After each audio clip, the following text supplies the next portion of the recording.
Hi guys, so here we go again. At merong nakakalungkot na nangyari pag open ko dito or pagpunta ko dito sa mini garden. Una, ito hinukay. Pero before that, inisprayan na natin to kahapon dyan para hindi akitin ng daga. Pero parang ang kalaban naman natin ngayon ay mga ibon. Hinukay to. Yan o, may konting ano pa. Inayos ko na lang ngayon. And then, ang nakakalungkot, ayan, nakita ko na lang to sa baba. Putol. Ayan o, putol na naman. So, hindi ko alam. Iniisip ko is yung net na yon lalagay natin dito later. But for now, naglagay tayo ng malaking payong and nag-create tayo ng mga seedling beds. Ito, additional seedling beds. Tapos sisilip tayo ngayon. Ayan. So, eto na yung ibang ano natin. Kasi feeling ko nakatulong naman to. Hindi na pupunta yung mga ibon. And then, ayan, sumilip na yung ating basil. Alam ko basil yan. Siya pa lang naman yung nakita kong sumilip. Ayan. Ito pa rin naman yung ating patola. Yun pala guys, yung mga ganitong klaseng pots. Eventually, as time goes by, lumulutong sila, kaya nagka-crack. Tasilip tayo. Oh, wow! Ayan, sigarilyas natin. Nandiyan pa din yung ating, ano, ayusin natin to. Kasi alisin natin to. Ito, ililipat na natin somewhere. Then, we have batsa. Hindi to ginagamit panlaba. Usually ginagamit ko to, dalawa to. Kinuha ko lang isa. Para instead na masayang yung lupa dito na natatambak, lalagay ko na lang dito para walang nasasayang. Kasi binibili din yan guys. Hindi yan hinihingi. Binibili din siya. Silipin natin to. So, eto yung kahapon. Ayan. Good thing nga yung ating okra hindi chinachop-chop eh. Pero ito pa rin yung ating sitaw. Pag umabot na siya dito guys, ilipat na natin siya. For now, hindi ko muna inaano kasi total bata pa naman siya bago ko siya i-transfer dun. Ayan. So, yung gagawin muna natin ngayon. And gagawa tayo ng mga ganito.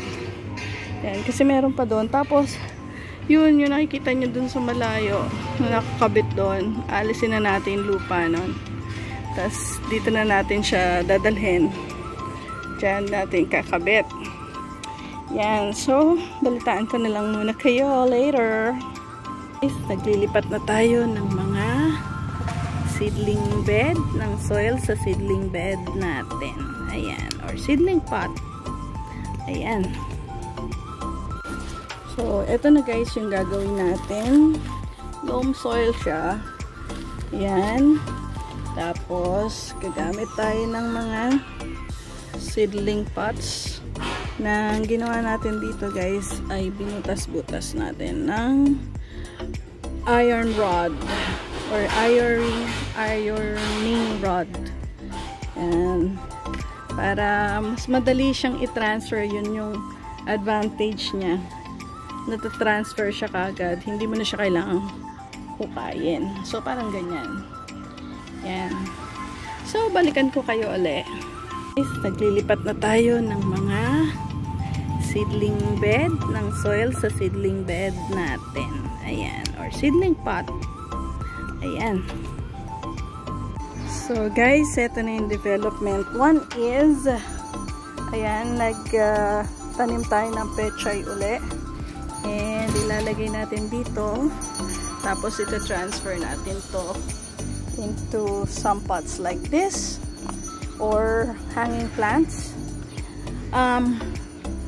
But ito yung development. Pakita ko sa inyo, yung luma nating net ay kinakabit natin ngayon.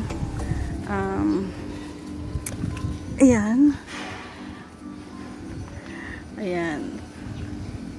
So looking from this angle, ayan yung magiging itsura niya. Ayan. Now, I think na-encourage lang naman yung mga ibon dahil bukas yung bubong na maghukay-hukay dito. So, tingnan na lang natin with this shade, madi-discourage na silang pumunta dito kasi may bubong siya. Yan. So, and then for this, wala na tayong magagawa dyan. Baka i-transfer na lang natin kung ano yung lalaking plant para dyan. So, nabawasan tayo ng isang sili. Supposedly, ay 6 yan. Ngayon, 5 na lang. But, good thing, hindi yung talong at saka yung ating mga kamatis. Ayan. Ito na guys, yung laki ng ating mga romaine, lettuce, tsaka meron tayong eggplant, and meron din tayong sili dyan. Ito na yung basil natin, nagpakita na. Didilig tayo eh. Tapos yung kaninang ginawa natin, ayan, nakulong na natin dito. Ayan, sa loob na sila. So, ganito muna gagawin natin sa kanila.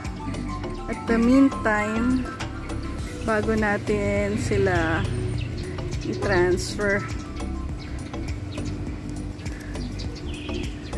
Yan.